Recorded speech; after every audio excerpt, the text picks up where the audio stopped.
Hello and welcome to SupNerdTV, the podcast and channel where we talk all things gaming, nerd culture, and everything in between. I'm your host, Victoria Cheng, and also the founder of SupNerd. And today with me, I have Ian Tan. Hello. Welcome. We're going to be talking about a fun topic, getting into gaming as a career. Now, Ian is the Asia Pacific gaming lead at Lenovo, and we've met before, and he always has such interesting and wise insights, which is why I'm really happy that you're here with us today.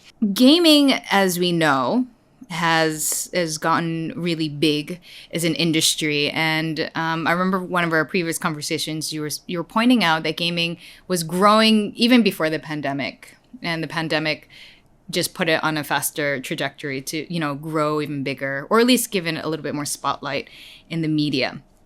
So what we're going to be talking about is it ever too late to make that transition? What kind of skills or talents are lacking in the industry? So maybe you can find your place in the gaming world. And it's just kind of cool that it's become socially acceptable in a way to be in the gaming industry. 10 years ago, even just 10 years ago, it was kind of a weird space. I remember talking to my parents about it, and it was just a no-go. Like, that's not a real career or anything that you pursue. Well, Victoria, I think the most common question I like to ask people when I meet them for the first time is, what is the average age of a gamer today, right? You've heard this before. For the audience, right? Do you guys want to guess? You guys want to guess? The crew? I usually get many answers like 15 years old, 20 years old, and 25 years old, and so on. But the average age is around 40 years old today. So that's crazy if you think about it. But it's not surprising if you think that people have been playing a lot of games on different devices for several decades now, right? So I'm in my mid-40s, and I've been playing games since the 80s. And a lot of my friends still play games. And we're all parents. Our kids are teenagers or going into adulthood anytime. And this is one of the things that people don't realize, right? That gaming has become so mainstream. It is no different in terms of an entertainment activity for many people versus listening to music, watching movies, watching Netflix, right? And if it's just part of your entertainment diet, it's not as special as people think it is. It is, something that you do when you have free time, right? And this part about going mainstream is something that a lot of maybe people older than me may not realize, but people younger than me don't even think about it, right? So the gaming industry itself has always been interesting. Now, there's one thing that separates gaming from all other entertainment is that it is interactive, right? You can interact with the software, you can go into communities online and so on. And that's what makes it really special. And the industry has just been growing continuously, non-stop, right? It has its ups and downs, right? But it's still growing. And whether or not there was a pandemic, people just expected it to grow. And it does. Exactly. You described it really well. And that might be part of the reason why I feel some people find it almost intimidating. Like they're almost afraid. They hear that, we're in the gaming industry and to the average gamer who's around 40, like 30s to 40, to them it's just mind-blowing. It's like, you're so lucky you're in this industry. And it's almost like they don't even dare to pursue it because it seems like a dream come true. So which is why I think it's such an interesting topic and something that a lot of people can get into. Briefly on myself, I would love to talk about our backgrounds. Same as me, I was gaming since the 80s. I'm in my late 30s, so it's been a while. I started off in F&B, and a journalist and writer. Then I finally found a space in gaming over time, especially recently with all SupNerdTV, doing all the content for this, hosting esports events, then recently directing an esports event, or festival rather. And now I'm currently leading a startup in the esports industry, developing a gaming platform called MainCard, which I'll talk about in a whole nother episode. But it's just been really interesting being in this space. And I do want to talk about how I've ended up in this space. And it very much links to my prior non-gaming related work experience. So with that, why don't you tell us about your background and how you got into this? Because you also started off as a journalist, right? Yes. So something different than what you're doing now. Yeah. So in the late 90s, I started off in journalism and I was working for Singapore Press Holdings, right? I took a detour into photography. So I became a photojournalist for about 5 years because I love, doing artwork, and photography was a natural extension of that. But I spent about 10 years in the media in total. So I did photography, I did journalism, I covered all sorts of beats, right? Crime beats, social beats, and so on. And I started to do advertorials and special projects because I went to my editors and said that, this was, I think, early 2003. And I said, hey, the young people out there are getting more interested in technology. And one of the big things today is gaming. So the bosses were quite skeptical, but they gave me the space, and I was allowed to start up a newspaper column on technology where I covered not just gadgets, but games as well. And so this was something new, to have a regular games review column in a local newspaper in Singapore. And I spent several years doing that, and I got to know most of the industry folks from the IT industry, whether they were doing hardware or software or games. And that's how I really got started in technology, right? So in 2007, I was given the opportunity to join Microsoft and to lead the marketing for regional Xbox. And this was really exciting, right? I mean, Xbox 360 was the console of that time. And always exciting, right? The Xbox business, as I remember it, and it still is today. And I got to go deep into gaming hardware, gaming software, as well as gaming services. So Xbox Live was one of the early, what you call multiplayer services. And today it's evolved into Game Pass, right? And so this was me stepping into the IT industry proper in 2007. And I spent about 8 years in Microsoft, and I got into other products like Microsoft hardware accessories. I got to start the Surface business, the 2-in-1 PCs and tablets that took the world by storm about 10 years ago. So I started a business in Singapore and learned the PC industry then. After that, in 2015, I took a short break, right? I said, hey, I want to try a startup, right? And I joined a startup with my ex-boss. It didn't last a year, right? As many startups experience, things sometimes don't go well. But very good learning lesson for me, right? I learned a lot of new skills, and I got into digital marketing, right? Full on. And in 2016, I joined Razer to drive marketing. First for Asia Pacific, and then after that on the global stage. So Razer was really fun, right? Got to do everything from peripherals to gaming laptops to fintech. And in 2019, I joined Lenovo to head up the new team that they had formed to drive the PC gaming industry, which was the team that I'm in now, right? The Lenovo Asia Pacific gaming team. That's quite an amazing or impressive resume, and the journey along the way. Because I think what's notable is how you're saying you've learned along the way. I think what I've been encountering, even for myself sometimes, from people is like, well, I don't have any experience working in a gaming or tech related company. Do you think that's necessary? One, either being a gamer, or two, having experience. Like, how do you go about getting that right experience if you didn't study it in school? Because I'm sure, from the sounds of it, it's not like gaming or tech was even an option back then, unless you were an engineer back then. I often think of our industry not being very different from other industries. Let's say you are in the F&B industry, you're in the sports industry, right? They're always going to be very similar roles. Whether it's in finance, operations, sales, and marketing, and so on. What is different is the product, right? What is different is how the product is sold to the consumers, or how the consumers interact with the brands. So that's really the only key difference. But apart from that, the roles are largely similar. So say I'm a finance guy, right? And I can work in any company that I choose to, because the fundamentals of finance are the same across the world, right? And this is something that's important. It is not so much about how different is this industry different from another, but how interested are you in it? So as you can tell from my history, I've always loved technology, right? And I was evangelizing for a technology column when I was working for a tabloid newspaper. And this came out of a love for not just gadgets and games, but also how things work. So if you're interested in a certain area, then you should gravitate to industries that meet your aptitude. So some people may not like technology. So please don't join an industry which you're not going to like the products, right? Yeah. And I often feel that if you love a particular genre of things, you're going to find it easy to talk about it. Right? So at Lenovo Legion, and a bit of product placement, this is our flagship gaming laptop, right? The Legion 7. I could talk to a person about this laptop for a long time, right? And not because I'm very good at memorizing the sales sheet, right, and the brochure, but because I truly love the product for what it does and what it can do for people.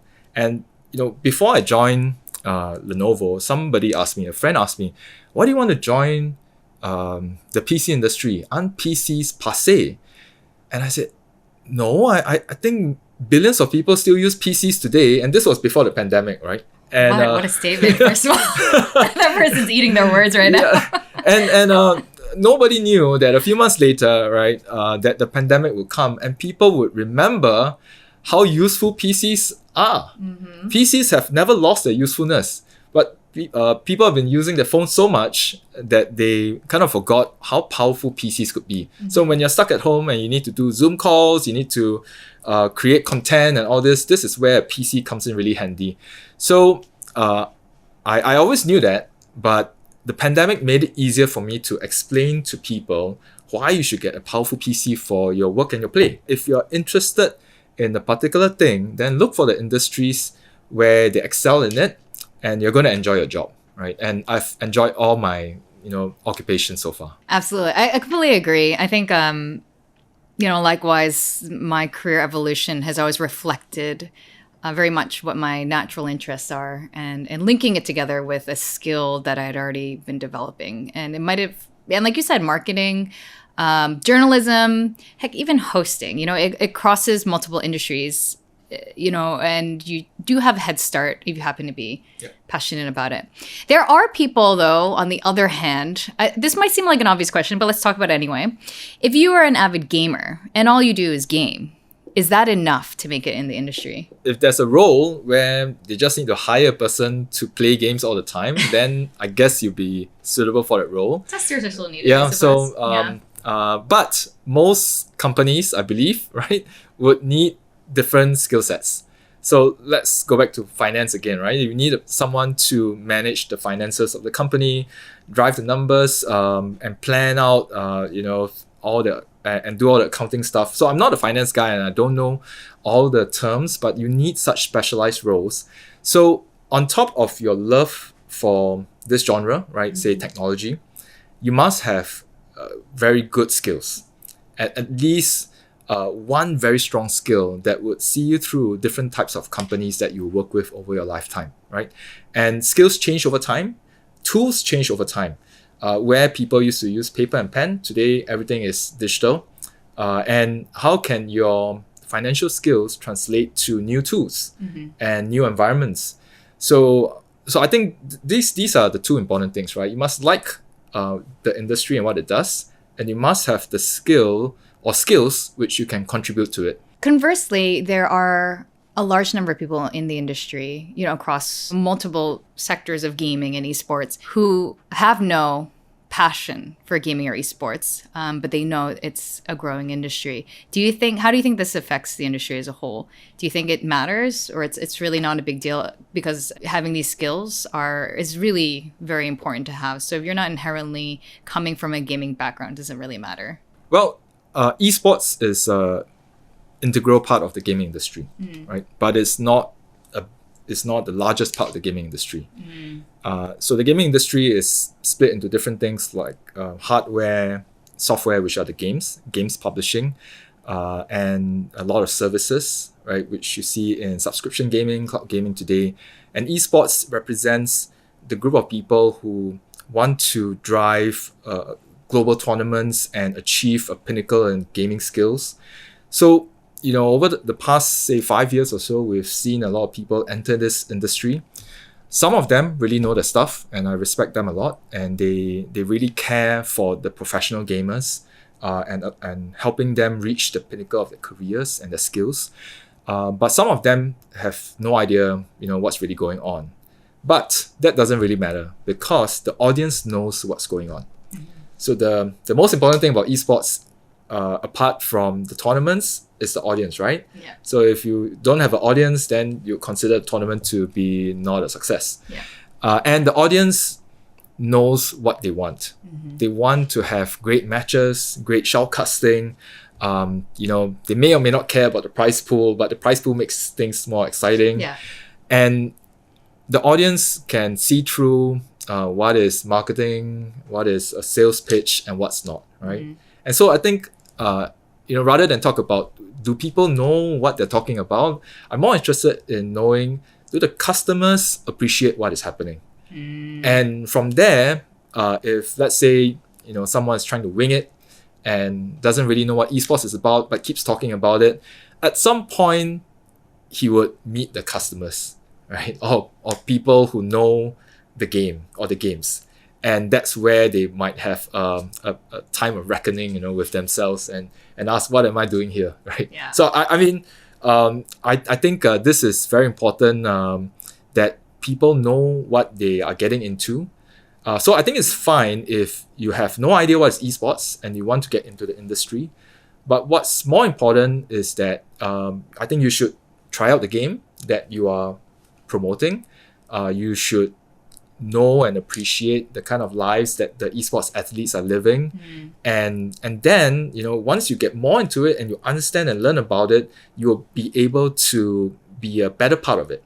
It's learnable anyway. So it is, and I do see the people who haven't been in this world before or not inherently interested learn about it along the way. But you're right.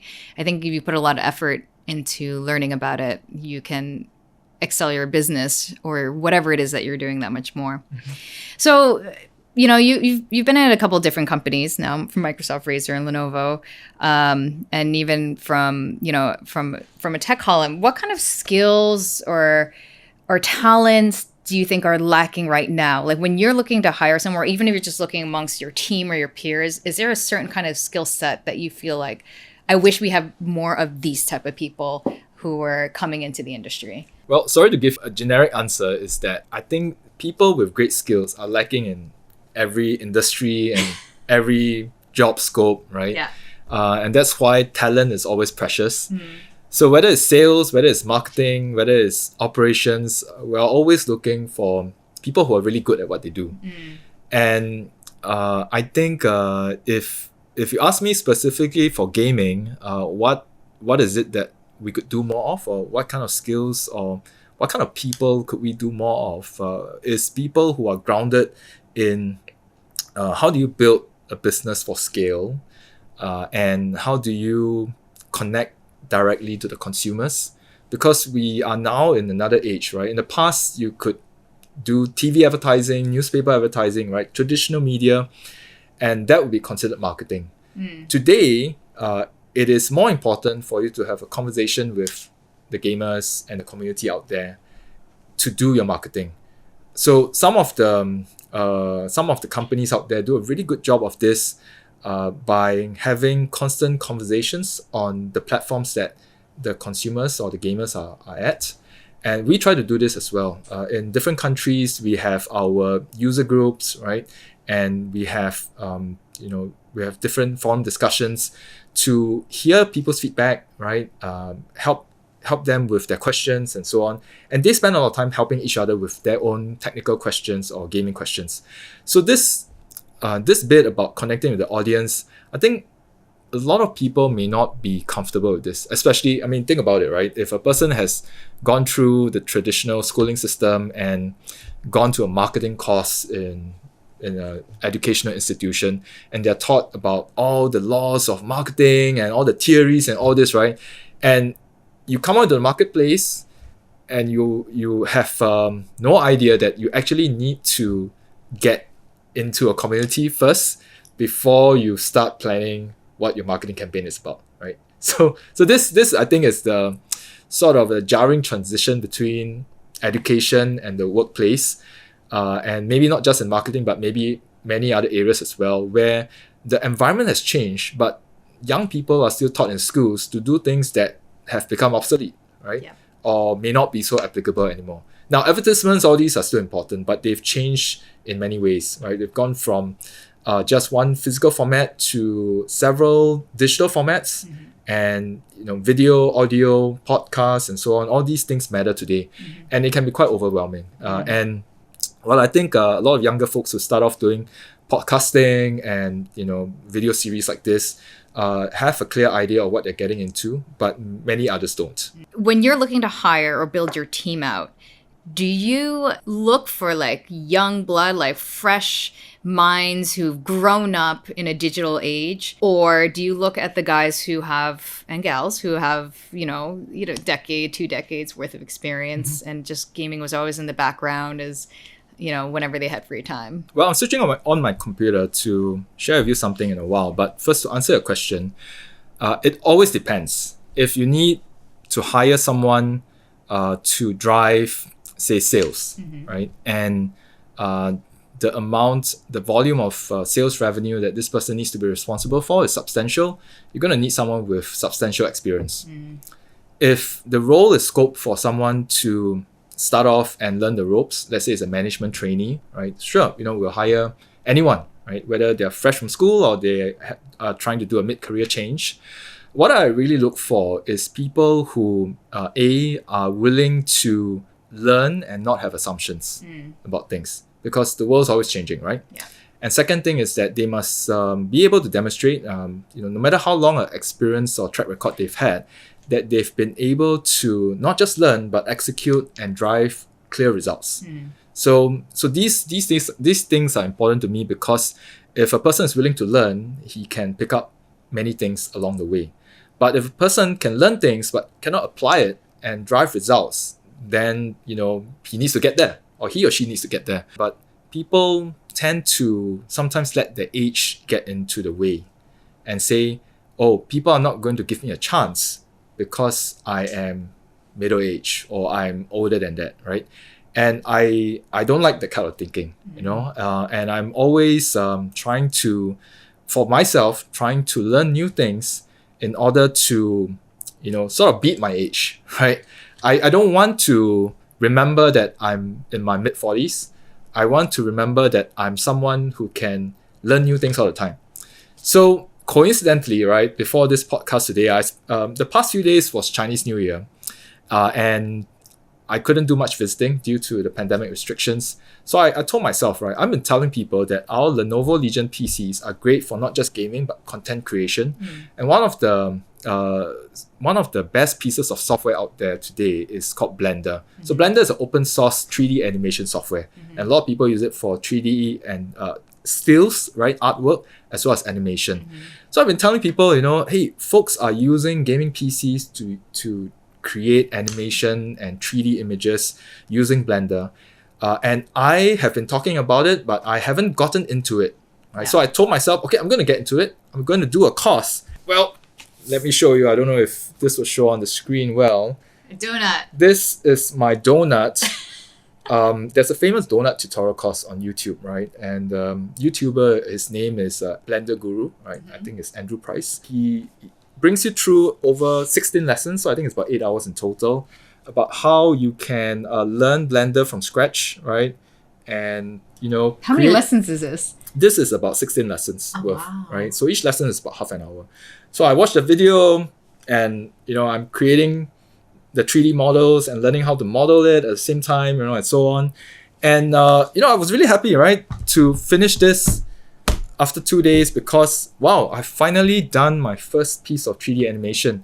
And not just something new that I learned, but a new appreciation of what 3D artists go through, from creating simple objects and making them into more complex ones and animating them, right? There's so many things to do in between.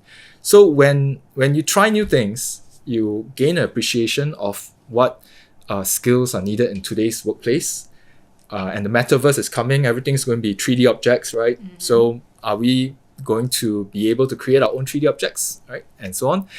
So this opens up the mind, and this also makes me even more happy that I'm selling a product that helps people learn new things, right? A gaming PC allows people to not just enjoy themselves with games and content, but create new content that they never thought possible before. By the way, guys, this is not a sponsored podcast. And No, it's not. because his sell was so good, this is not sponsored. But I think, and I know what you're saying is real because I see the stuff that you post and that you're always learning things all the time, and you're sharing your progress, which I think is a large part of just a life thing that most of us should apply anyway. And I'm all about that. I mean, for myself personally, every 10 years, I kind of want to specialize in something else. I mean, we live really long lives now, or at least hopefully, and there's plenty of time to constantly learn new things. And I think that's exactly right. I think if you're approaching it, it's all about learning. Technology, especially, every 3 months, there's something new that's out. So you need to kind of stay fresh. You can't get too comfortable, I have to say, if you're in the tech industry. It's if you like things to be new all the time, it's probably the right industry for you. So it's not just the tech industry where new things happen. Now, a lot of new things happen and people get very excited by it because that's the nature of the products. Yeah. But in every industry right now, there are new things happening all the time, right? So I mean, if you buy a pair of sports shoes, running shoes, the technology in there is so different from what I used to wear 5 years ago, 10 years ago, and things are changing. People can do so much more with all the technologies out there and all the advances. And it's not just about technology. Every industry is changing. That's true. It actually applies to every industry, like you said, even in the food world as well. And it does link back to technology though, because of that is changed the processes for some things. Like even when the Thermomix came out, or when all the different techniques that have come out because of it. Do know it takes time to build skills. It takes a lot of patience and a lot of perseverance. And it is best to pick up new skills when you're in your current job, right? Or your current role that you're playing. And if you're in a company that is open-minded and lets you learn new things or gives you time to develop yourself in new areas, right? That's really fantastic. But you must find the time to invest and build that skill over time. So people ask me, right? Hey, Ian, how do I get into, say, the technology industry if I'm from a totally different industry and I don't have the skills needed, right, for these jobs that are available in the tech industry? I said, well, you need to have the skills before you can make the transition. So you need to build the skills now. And so you should think about the job that you want to have in 5 years' time or 10 years' time and start building the skill now. It takes time. And you could take courses, you could do projects at work, you could ask for a transfer to a different department where you can apply those new skills.